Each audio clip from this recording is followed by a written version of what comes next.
తెలుగు రాష్ట్రాల్లోని అనేక ప్రాంతాల్లో మాజీ ప్రధాని భారతరత్న పివి నరసింహారావు వర్ధంతిని నిర్వహించారు.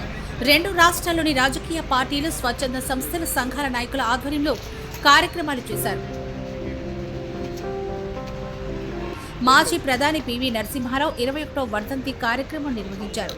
పివి నరసింహారావు విగ్రహానికి పూలమాలలు వేసి మాజీ ఎమ్మెల్యే మల్లాది విష్ణు, కార్పొరేటర్ శర్వాణి మూర్తిలు నివాళులర్పించారు.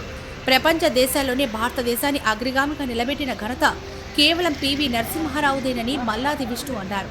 రాబో రోజుల్లో పివి నరసింహారావు గారిని ఆదర్శంగా తీసుకుని వైఎస్ జగన్ ప్రభుత్వం సుపరిపాలన అందిస్తుందన్నారు.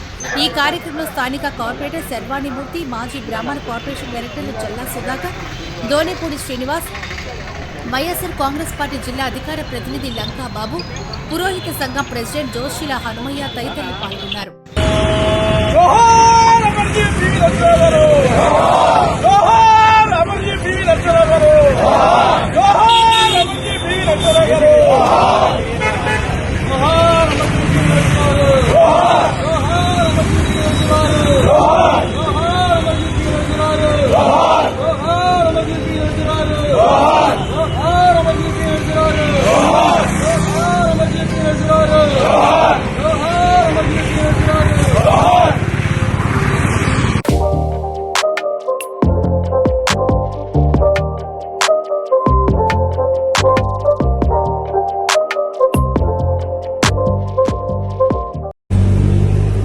భారత మాజీ ప్రధాని పివి నరసింహారావు గారి 21వ వర్ధంతి కార్యక్రమాన్ని విజయవాడ సత్యనాపురం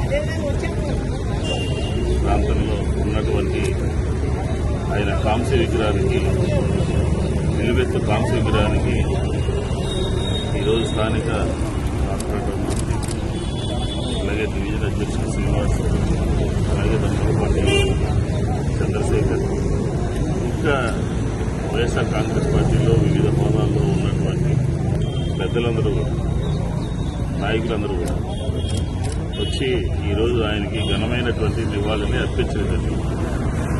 పివి నరసింహారావు గారి గురించి యావత్ ప్రపంచం అంతా కూడా ఆయన ఆలోచన విధానం కానీ, ఆయన సంస్కరణలు కానీ, ఆయన ఏ రకంగా భారతదేశాన్ని ముందుకు తీసుకెళ్లాడో సంస్కరణల ద్వారా మనందరికీ కూడా స్పష్టంగా అర్థమవుతుంది. ఎందుకంటే ఆయన ఆంధ్రప్రదేశ్ ముఖ్యమంత్రిగా పనిచేశారు, ఆంధ్రప్రదేశ్లో వివిధ హోదాల్లో పనిచేశారు, కేంద్ర మంత్రిగా పనిచేశారు, అలాగే ప్రధానమంత్రిగా బహుభాషా కోవిదులు, దాదాపుగా 17-18 భాషల్ని అనర్గళంగా మాట్లాడగలిగినటువంటి పండితులు. అదే కాదు, ఆ భారతదేశం ఆర్థికంగా వెనుకబడిపోయినటువంటి సందర్భంలో మన్మోహన్ సింగ్ గారిని ఫైనాన్స్ మినిస్టర్ చేసి ప్రపంచ దేశాల్లోనే భారతదేశాన్ని అగ్రగామిగా నిలబెట్టి ఆర్థిక క్రమశిక్షణ కలిగినటువంటి నేత పివి నరసింహారావు గారు. పివి నరసింహారావు గారు ఆయన ముఖ్యమంత్రిగా పనిచేసినటువంటి రోజులు మనందరికీ తెలిసినటువంటి భూ సంస్కరణలకు కూడా తనకున్నటువంటి భూమిని అందరినీ కూడా ఇతరులకి పంచి పేదవాళ్ళందరికీ భూమి పంచాలి అని చెప్పని ఏదైతే ఆదర్శంగా తీసుకున్నాడో, ఏదైతే భారతదేశంలో ఒక ఆదర్శంగా నిలబడ్డాడో, రాజశేఖర రెడ్డి గారు కూడా తనకున్నటువంటి భూమిని పేదలందరికీ కూడా పంచడం జరిగింది. పివి నరసింహారావు గారి గురించి చెప్పుకోవాలంటే ప్రతి ఒక్కరు కూడా నేటి తరానికి సంబంధించినటువంటి వ్యక్తులందరూ కూడా పివి నరసింహారావు గారి జీవిత చరిత్రని ఆదర్శంగా తీసుకోవాలి, పనిచేయాలి, ఆయన తెలుసుకుంటారు. ఎందుకంటున్నామనంటే యావత్ ప్రపంచమంతా కూడా ఆయన సంస్కరణలకి మొదలుపెట్టినప్పటి నుంచే భారతదేశం ముందడుగు గురించి ఆర్థికపరమైనటువంటి క్రమశిక్షణ సాధించింది. అదే స్ఫూర్తితో, అదే లక్ష్యంతో ఆయన ఏ బాట అయితే చూపించారో ఆర్థిక క్రమశిక్షణతో ఆంధ్రప్రదేశ్లో కూడా జగన్మోహన్ రెడ్డి గారి పరిపాలనలో 5 సంవత్సరాలు పేద ప్రజలకి పేదరికాన్ని తగ్గించడానికి, భూముల్ని పేద ప్రజలకి పంచడానికి, ఉదాహరణకి పివి గారిని ఆదర్శంగా తీసుకుని ఆంధ్రప్రదేశ్లో ఒక్క విజయవాడ సెంట్రల్ నియోజకవర్గంలోనే 33,000 మందికి మనం ఇళ్ల పట్టాలి రిఫార్మ్స్ అన్నమాట. భూ సంస్థలు యావత్ ఆంధ్రప్రదేశ్లో కూడా లక్షల మందికి భూమి లేనటువంటి నిరుపేదలకి భూమి ఇచ్చి ఒక హక్కుని కల్పించి ఆత్మగౌరవాన్ని పెంపొందించినటువంటి పరిస్థితి చూసాము.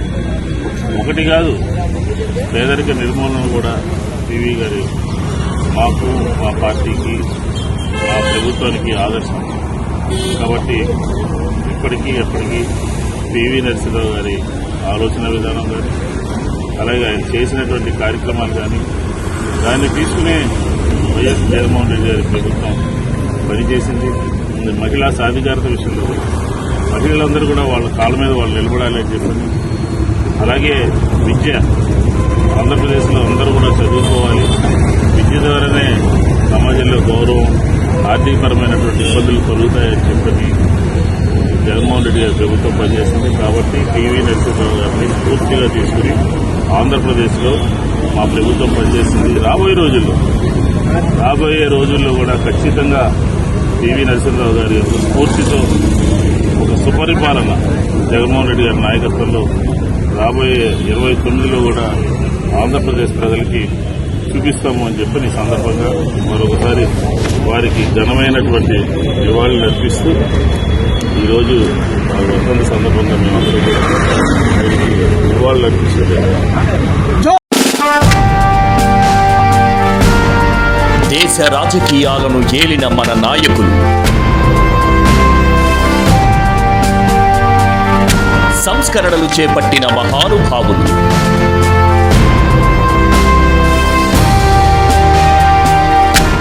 ఆర్థిక పరిస్థితులను అంచనా వేసిన అపర చాణక్యులు,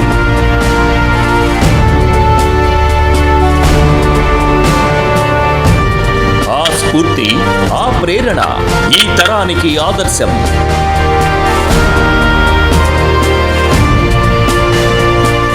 సమస్యలపై పోరాటం చేస్తూ దూసుకుపోతున్న ప్రతినిధులు,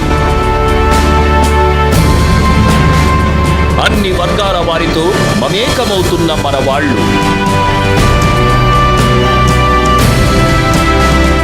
ప్రజా ప్రతినిధులుగా ఎదుగుతూ రోల్ మోడల్ గా నిలుస్తున్న యువనేతలు, మన లీడర్ మీ AB6 న్యూస్ లో ప్రత్యేకం.